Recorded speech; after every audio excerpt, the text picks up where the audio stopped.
My neighbor is one of those annoying wannabe YouTube personalities. Over the years, I've seen him cough out cinnamon, lay flat on the hood of his car as it slowly creeps down the driveway, and douse himself in lukewarm water, all the while screaming epic win, epic fail, or fuck. Epic maintenance of the status quo for all I know. It can get tiring to watch him go about his shenanigans in the pursuit of viral fame. So, when he knocked on my door the other day, told me he was going away for a few weeks, and asked that I get his mail, honestly, it was a relief. I can't explain the peace of mind I had knowing I didn't have to brace myself for any of his stupidity for a while. I was always afraid his stunts would wind up bleeding over into my life. Things were pretty normal for the first couple of days. He received a few bills, a bit of spam, and what I could only assume was a birthday card. Then one evening, I got home to find a cardboard box waiting on his front porch. In big red letters was written, "Return to sender." I'm no small fry, but I admit I had trouble lifting the box on my own. It was really freaking heavy. Lugging it across the road to my house was even harder, and I quickly realized there was no way I was going to drag it up the stairs and through my front door. I decided I'd leave his package in my garage. It wasn't like I kept my car in there. The garage door was a piece of shit that refused to open without a good thug and a whack. It was less trouble just leaving the car in the driveway than it was to fight with the garage door every morning and night. In hindsight, I should have set the package down while I struggled to open the tricky door. But you know how it is when you've got a good grip on something. No point in setting it down if you don't have to. It was as I kicked the door for a third time that I lost my grip on the package and it fell to the ground. I heard a light crack inside. Shit, I cursed. I hoped I hadn't broken anything important, but figured I just wouldn't tell my neighbor about it and let him assume the break happened en route. Hands free, I finally managed to get the garage door unstuck, and boy did it screech in protest as it rolled up and over me. I dragged the box the rest of the way, setting it in the corner for whenever my neighbor would come back to claim it. And then I forgot all about it. Until a few days passed, that is. I'm not sure exactly how long it took for the smell to waft in from the crack under the garage to house door, but it came in slow progression. It was a sickly sweet odor similar to a skunk, and for the first few days after I smelled it, I genuinely assumed that's exactly what it was. Roadkill that had left its mark on my house. It was only when I realized the scent was growing more intense instead of fading that I went looking for a source. That's when I opened the garage door, and that's when the odor knocked me back, holding my nose. The culprit wasn't hard to identify.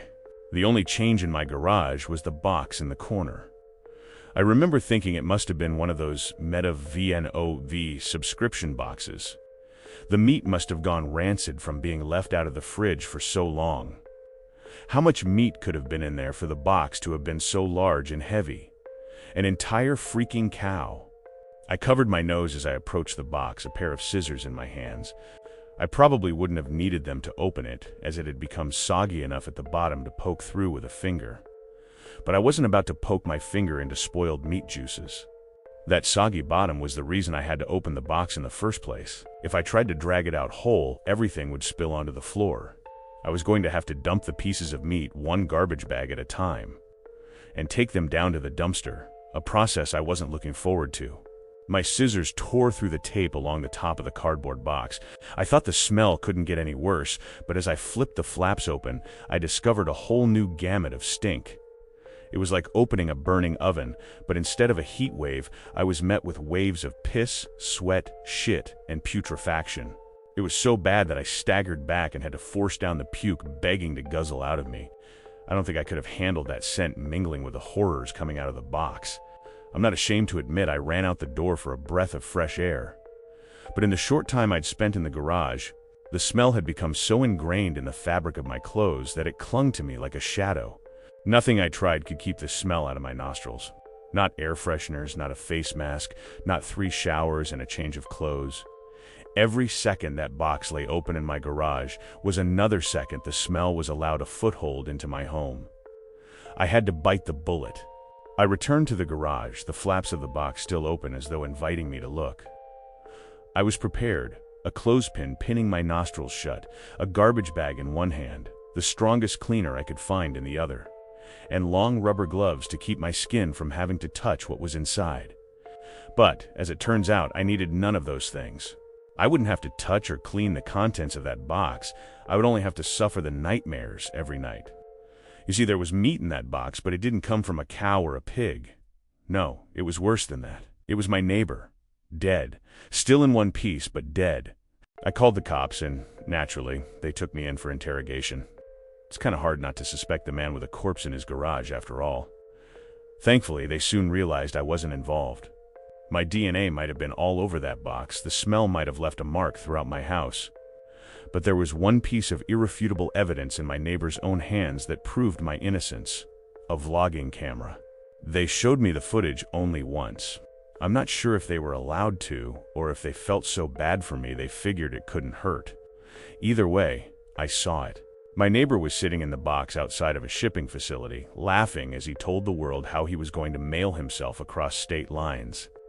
He'd brought pee bottles, food, a pillow, and a few flashlights. His friend, a guy I'd seen at his place several times to help with his stunts, closed the lid and presumably dropped him off for shipment. Throughout the next couple of hours, or days, I'm honestly not sure, my neighbor recorded a few short clips about his progress. I think I'm in a truck now. I can feel it moving. Must be in a warehouse. Pretty warm here. Still got plenty of food. That kind of stuff. And then on the last entry, the box toppled over. He broke his neck, and that was it. The camera recorded until either the memory card got too full or the battery died. There's one thing I didn't tell the police after they showed me the video. One thing I heard in the footage that will haunt me to the day I die. Just after the tumble that broke his neck, I heard the familiar screeching sound of my garage door.